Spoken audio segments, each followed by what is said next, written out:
Right, here I am with great Dave Dobbs. We're at the Bear Pit in Bristol, which has turned into quite an amazing space. If I turn the camera around, then you'll see like lots of stuff just going on everywhere around here. There's do check the bears out. The bears by Jamie Gillam. We'll have to take you around and show you the big bear out the front. It's a massive sculpture. It's about 30 feet high. Maybe that's a bit ambitious, but it does. I think it is about 30 feet high. It's enormous, absolutely enormous. It took years to build, and it's to launch this space because this space was just it was really quite a broken area. And then Chris Chalkley, who created the People's Republic of Stokes Croft, which many people might recognise that symbol. I'll just put that close there. PRSE. So this is a PRSE space. They've been working with Jamie Gilman, and he's produced these arts. We've got lots of screen prints because the PRSE is also a screen printing studio, and we've got Jamie's massive sculpture at the front there, massive bear. And when you look at the bear, for me, you see, especially the feet, it reminds you of something out of Northern Lights, or the what was it called? The amber, not the amber spyglass. What was the first one called? You know the book I'm talking about. I remember the Northern Lights. It is the Northern Lights, and they called it the Golden Compass in their film. And but the bear in there, it kind of reminds you of that. It's like a shielded bear, and it's got these massive feet that look like a stealth plane, like a stealth bomber. The way the shape of them, sort of zigzaggy and sort of bits, like all sort of random angles, and that's kind of the whole bear. And to me, I don't know whether he's done that deliberately or because he's trying to get something out of Jamie. He doesn't really give a lot out in terms of sort of like vocal. He's an artist, he produces his art, and this is what he produces. But there's stealth in there, and to me, art is about stealth. It's about bringing in really important messages under the radar of government control and everything else of that, and having an impact that causes a creative change in you, and that's what this space is. So that's where we are. Much like getting a message out, using your talents or your skills, whether that be music or art or any kind of street performance. People are getting messages out there. Anyway, this section we wanted to go on to about the up and coming Bilderberg meeting. Now, for people that don't know who the Bilderbergs are, they're a group of people. It's around 140 people that meet each year. You get a central group of about 40 people, which will include the Rothschilds, Rockefellers, Warburgs, Royals, the highest in the media, the people that are pulling every string as the puppeteers and controlling people's lives. And that's the Bilderberg group. Now, George Soros was a Bilderberg member. He came out of the Bilderberg group one year, and he funded, through Adbuster, millions of dollars, absolute millions, to advertise Occupy, the movement, worldwide, before it even started. So Bilderberg, in essence, funded, advertised and started the Occupy movement. Now, what's going on this year with Bilderbergs? They're having their meeting in Watford, UK, on the 6th, 7th, 8th and 9th of June, which is next week. And lo and behold, a festival for the protesters and all the rebellious people can come together and in the field next door and protest against the Bilderbergs. This is hand in hand with the police, the mayor, G4S. G4S are doing pat downs. You've got the old Occupy crew running it again. So it's just another government setup. You've got Charlie Skelton and his wife, who are mainstream media journalists, who write for The Guardian, they write for 8 out of 10 Cats, and write many things on the mainstream. They're supplying the tent and the media setup and all the rest of it. Then you've got Eleanor Wilson, who could be a Common Purpose graduate. Eleanor Wilson's got exactly the same name as Eleanor Wilson, the Common Purpose graduate. And Common Purpose were found manipulating Occupy at St Paul's in London. Saskia Kent was a Common Purpose graduate. Eleanor Wilson found the Bank of Ideas, which was Occupy, and she handed that over to Phoenix.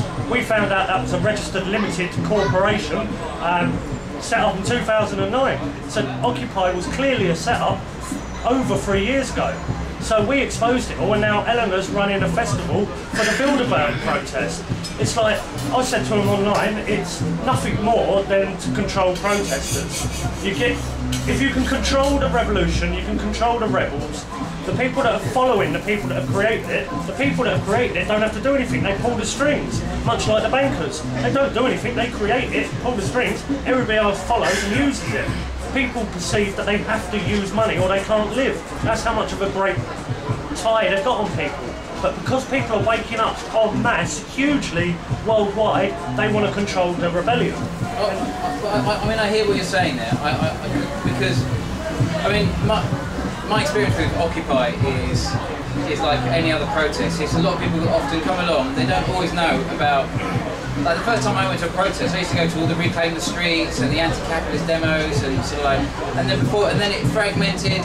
You know, after you had the anti-capitalist demos, it started fragmenting into the IMF, the G8, the World Bank, the sort of WTO. And I was, you know, if I wasn't in Prague, I'd be in sort of like Seattle. If I wasn't in Seattle, I'd be in Genoa. I'd be going to all the different protests, and I was so involved in it. And yet, one thing you realise is that so many people didn't have a real understanding of all the different government departments and how it all works and how all the banking situation works, and you know, fractional reserve banking, all these sort of new terms that have come out are all very recent terms, and it's all very recent that mainstream people have started to understand some of the way in which the government has duped us with our own wealth and used our own wealth to depict the value of a currency and then buy back off us what is ours with our own wealth. You know, and I also understand when saying that the 14th consecutive quarter, banks have recorded record profits like never seen before. 14 consecutive quarterly profits of record quantities, and that is, and yet no one's getting anything. You know, the people all you're hearing is, oh, the banks aren't lending, oh, we can't pay our mortgages, oh, we've got finance, oh, we've got austerity, there's no money. The rich aren't getting away with it. You know, you're hearing Osborne saying, oh, we can't tax people with houses that are worth more than £2 million because it's too complicated. It's just like, hang on, what the hell is going on here? When really, in reality, the banks are just siphoning all our wealth out of this country, and it's all going. Literally, you've got John McCain literally going across the border into Syria, from Turkey into Syria, meeting with Al-Qaeda, openly meeting with Al-Qaeda, saying he's going to fund terrorism in Syria, the Free Syrian Army, a bunch of mercenaries and a few sort of like, I mean, it's just like, what the hell is going on there? Our money, our austerity is going into this system. And everyone is starting to see through it, and this Bilderberg group is really, as far as I can see, is the fact that when the masses start waking up, you have to start thinking, well, we've got to change the system because they're starting to see it. And when you start seeing it, the whole thing breaks down. The whole system starts breaking apart because people start seeing the mechanisms, the strings that are connected to this whole system, which are being pulled by these greedy people up top in this sort of like in the throes, out in the throes. We're all seeing through it. Everyone's mounting. Everyone's getting hit. We all know our money's going into sort of like into bombing Syria, into covert activities in Syria right now. It's out. We know. You know, we're all saying, us. Where's all our money going? But what about where it's being spent? What about where it's being spent? And that's what they're the questions we've got to be asking at the Bilderberg, you know, this whole meeting about what's happening with our money, where's it all going, who's actually pulling the string, but who's actually getting the money and what they're spending it on and who they're killing. Because this isn't just about our healthcare system and the things that are being sort of like bleeded from us and from our own social systems. It's actually about where the money's going. And unless we're willing to protest where the money's going, not the money we're not getting, but what the money's being used for and who it's being used to kill, because that's more important, because there's a karmic entanglement there that our country is engaged in funding terroristic activities, literally. And that's to me, if I go along to the Bilderberg group, I'm not going to be going along. I went to there's a new name that's come out recently, well, it's new to me, it's called the People's Assembly. And I went to a meeting the other day, and honestly, it was breathtaking. It was an absolutely breathtaking, and big it up for the sort of like People's Assembly, because they're really getting people excited, they're talking about really important issues. But even though I went to the actual meeting and I was thoroughly enthused by what they were saying, they didn't talk about where the money was going. They focused on the money they weren't getting from the system that was being extracted by bankers, earning record profits, like record, breathtaking figures, to deny us. They're literally being paid to not give us money. So that's the thing, you got the bank, they create the money, every time people use it, it creates debt anyway, so like, you're never going to get anything back. And the way, as you said earlier, fractional reserve banking, they must have known that it's going to topple in upon itself at some point. So at the moment, they've got control of the world by centralising the monetary system and then loaning it out and then asking for interest back. Yeah. So they've got control on that, but now it's reached that peak. They know it's going to fall apart. The collapse is huge. And also, what you were saying, because I remember when you were talking originally about Occupy being set up by the sort of bankers and by the sort of by the elite, I do agree in part in that. But I also understand that, you see, for the bankers to meet up, they need to see a protest to say, oh, we're not happy with this. We need to come up with a new system. What about a world government? That would be a nice idea, wouldn't it? You know what I mean? So they want a protest to go along. So they encourage protesters and they want to show active protesters. And it needs protesting because the system is really in a bad way at the moment. But it also needs, it's very important, those protests, that these protests, and it's very important that the bankers get their protests and the people that are running the system, you know, it actually, as much as it is orchestrated by some of these elite, it's also orchestrated by people that really do want the change. You know, you know Occupy as well as I do. You know, I mean, on the site you've got a lot of people with their own agendas. Great people as well. You've got so many superb. And I was there with my own agenda. The birthday party's got no policy. It's got no manifesto. It's an art statement. It's a political art statement.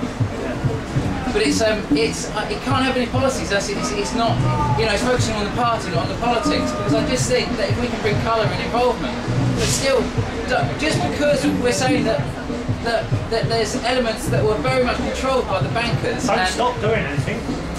You know, I'm not saying there's real people that are at the Occupy thing, but you can't. The whole Occupy movement is a very real movement. It's just that there's certain people that are interested in having a protest, and they know that people are going to be protesting. So what better than to organise the protest? So you are pulling the strings a lot more than it's just going on over here. If you know it's going to happen, if you absolutely know there's going to be a protest, because you're going to absolutely shaft the people, you're going to absolutely drive the country into war, and you're going to absolutely steal everything they've got, you know they're going to reject. So if they're going to reject, you want to be as much in part of controlling the objection and being both hands of the same puppet, you know, as best as possible. But there's very real people in the Occupy movement, and there's people that are trying to control it. But the most important thing is involvement, nonetheless. It's just going along, saying what you've got to say, no matter how crazy it is. Even if you're saying like me that the water from the Great Flood came from Mars, whatever you've got to say, if it's your absolute truth, it resonates in your heart, and you're going to stand by it, then the Bilderberg meeting, this meeting is a fantastic opportunity to go along and say what you've got to say. And I tell you what, if you don't know anything about banking and you don't know anything about what's going on, when I first went to the first WTO meeting in Seattle, the first thing I realised was I didn't know anything about it, and I didn't know anything about the WTO, the World Trade Organization, and I felt really out of the loop. But because I actually went along and to the meeting, I started to learn about it. And if you want to learn about the real banking situation, then go along to sort of talk to real people, because you'll get confused. See, like the way I see it is one camera down. Okay, down on one camera. So like basically, like the way I see it is, if you go into these groups. Let's say Occupy or the Bilderberg Fringe Festival, and you go and you start exposing the people controlling and intel gathering from the protesters, then like what they say to you is like much like what I get, you're here to divide and rule is what they want. Hang on a minute, if the government set these groups up, or the Bilderberg set these groups up, then they've set the group up so there is divide created. Because it doesn't matter how far back you go, you've got groups that are created by governmental systems that create divide. You've got Christianity, you've got Muslims. That's created divide. If these groups weren't there in the first place, there would be no divide. You find your power in your own individuality. You are the most powerful being on this planet. Everybody is your equal. But when you label yourself part of a group, especially that's set up by the government, and that group goes off and does something, whether it's a false flag terror attack or squatting big high-price buildings, you're going to have high court action, and everybody's going to be labelled that. Like Occupy ended up going through the High Court, and now they've changed the squatting laws. You've got no right to squat in a empty residential building anymore because of Occupy now stands as president from the Bank of Ideas case. That's what they're quoting in law every time it goes through. So it disgusts me that the governments can actually manipulate and control most of the rebellious people on this planet by advertising out a nice cliche type thing for the rebellious people that are realising that we've got a sick system. But I think people have truly come to the hilt and started to get out there and do more off their own backs, which is a good thing. Like yourself doing the birthday party, it's totally off your own back. Yeah, but I mean, I hear what you're saying, but then some people come along and sort of join that and think that could be a loaded political movement. You know, I mean, the reality is that we've just got to get out there and do what we've got to do, and whatever it is, it's just we've got to stop being threatened by other people's movement and just get on. I mean, there's going to be, no matter who you meet, there's going to be people are going to say things about me in the course of time, no doubt. And there's what I mean, I hear all sorts of crazy things about you, and all the different comments in some of the videos. Oh, he's this, oh, he's that, oh, he does this, oh, you know what I mean? It's just I've been labelled everything from a paedophile, a policeman, undercover, MI5, GCHQ, Bilderberg I got called last week. Got a trust fund, yeah, it's EDL this week. So basically I've been labelled everything, and it's never going to stop me doing what I do. I like to go and expose these corrupt bastards. I mean, it does. I mean, when you talk about Occupy being a government organisation, I do hear that, and I realise that the government does like to have control, as much control over the protest. But just because a bunch of people do get involved on a kind of I mean, I don't know 100% in my heart that rings true for me, but I have seen a lot of the evidence, but that could go both ways in different ways, and I'd still say whatever it is, if there's a protest going on and you've got an opportunity to get together with a load of people that are going to come together and speak on a certain thing, then get involved and I've been to about 7 protests this year. Bearing in mind I don't protest, I turn up to protest. I like to be entertained like anyone does, and protests are very entertaining from all angles you look at. Now I go to a lot of protests, and what I'm witnessing now this year is all these protests, it doesn't matter what they're protesting against, the government will still pass things through, whether it's bedroom tax, austerity, but it does not matter, they're going to pass it through anyway. But if all them people decided to get together, like they do, to protest, and put all that energy into something like growing food, or building, or doing some project that's... Well, there is something very big that's happening right now. Bristol or in this country. Yeah. Which is one of the reasons I set up the birthday party, to try and get this year, which is no major media outlet will tell you that May 10th, I believe, was the 750th anniversary of democracy in this country. And the reason they won't tell you is because the mayor of Bristol and the mayor of London all serve to take 60% of the local electoral power away from the people. It's centralisation, and the whole process of how we won a democratic process in the Battle of Lewis in 1264 was about taking that centralisation away and dividing it back up into the people. So there is always a battle between localisation, local politics, where the power is farmed out right across the community, and those who want centralisation and to rule power in one space, one big henchman, one big feudal henchman at the top telling everyone what they should do, rather than a kind of spreading out of the power where a bit more knowledge, a lot more knowledge of what's happening in each individual area is brought into the situation. Because you've literally spread responsibility across the country rather than having Mr. Ruler at the top. So this is the 750th anniversary this year, and if we're going to get involved in anything, all the different movements, one thing I'm doing with the birthday party is trying to say, well look, it costs 150 quid to set up a political party, it only takes 2 people. It takes 2 people, it gives you your right for your own 24-hour members-only bar. That's a big thing. That's the reason we set up the first political party in Brighton, the Free Party. Hello, man. Well, that's the reason we set up the birthday party in in Brighton, which we had when we had our all-night meetings, and Norman Cook came and played at some of our all-night meetings. You know, you had to be a VIP to get in, and we found that most people were VIPs when we asked them, so that was good. Had to be a member to drink if you wanted to sort of like. I mean, we never really did the whole bar thing, because we did it mostly in big nightclubs, because you know we were getting big name DJs coming to play. But you know, politics doesn't have to be boring. It's peddled by boring, horrible, nasty people. But that doesn't mean that you have to be a boring, nasty, horrible person to get involved. Look at Tony Benn. Look at some of the real big, sort of like, I mean, I love George Galloway. I think he's a well-spoken guy. I know he's out there, but he's fantastic. You know, he's a legend. I've had a very good chat with Tony Benn. Good 45 minutes with him. He's one of my heroes. He's one of all of our heroes. He's proved that you can be a nice politician, that just because a corporation chooses some low-life piece of shit to sort of represent their agenda and puts them up and runs them for government, doesn't mean you have to be like that. That we can be different. We can go and set our own political parties. You can call it whatever you like, as long as no one else has named it. It costs 150 quid. You can start your own political party.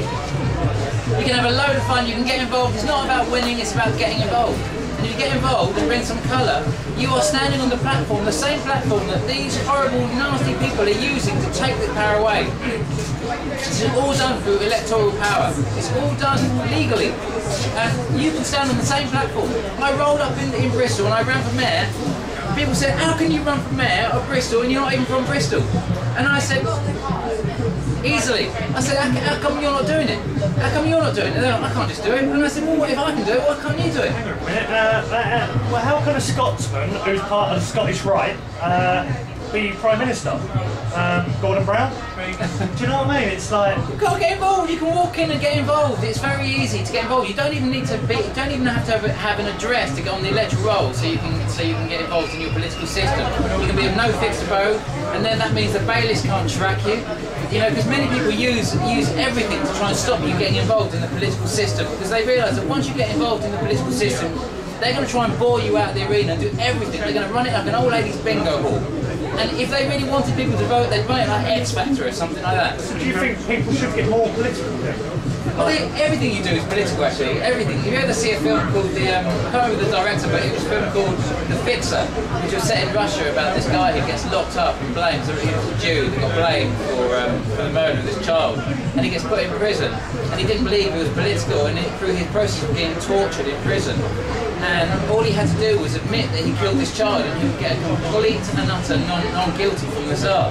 And he realised that everything he'd ever done in his life was political. Every breath he takes has got a political stance in your intentions and your motivations, what you're trying to do with your life. Everything is a political statement. We're all political. It's just realising that. Just realising that you've got to get involved and shout it out.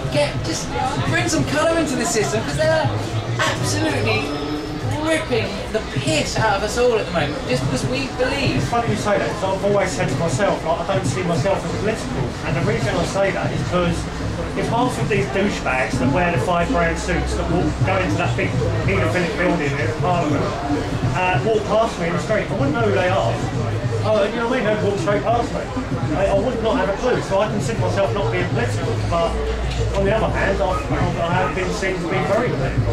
But we've got to try and break away from seeing it as some kind of paedophilic like thing or whatever you see, because we just got to raise the vibration of this whole thing. And the only way we'll do that is by getting involved. Because I tell you what, we can all get involved in the system, and you'll all, you know, they're nasty people, and you'll all get more votes. You'll all get a lot more votes than most of them will, just because the media backs them and everyone backs them. You know, there's more people now visiting blogs like Desert Peace, an amazing blog in sort of set in Israel. It's about it's about peace in Israel, and it looks at sort of like the difficulties in Palestine. And or Gaza, should I say? And no, Palestine, and they're getting more hits than they're getting more hits each day than than small sort of like European countries, visitors to small European countries. That's a quote, by the way. But then you've got websites like blogs like What Really Happened. That's one of my favourite websites actually. Michael Rivero.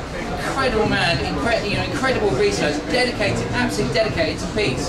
He must get easily 1 million hits a day as well. And then you've got sort of local websites like In the Media. Even down here, like, we don't have to turn the camera around, but the guy over there, like, he's come down, phenomenal research he's done on many subjects. Who's that? The Simon? Yeah. And it's like, that's it, you've got these characters everywhere, especially in Bristol. I think Bristol is one of the most aware cities I've ever been in. How many cities do you go in and they've got like herbs growing in the city that you can help yourself to? I don't know another city that does that, you know what I mean? It's like, brilliant, this is why I love it down there. I'll try and pick a load of herbs and hand it out to people. Anyway, should we wrap it up? Yeah, we should wrap it up very quickly. Go on then, any last words from Dave Dobbs? Yeah, I'd say thank you for sort of like commonly known as Dom. I still only know him as commonly known as Dom, and actually, but then again, Dave Dobbs. My real name's Dave Field. What makes it real? Well, so it's just a good point. David Field is my name. That's my what would you call it? My official birth given fiction. Your slave title. My slave title. Dave Dobbs. After Bob Dobbs, because that is and Church of the Subgenius.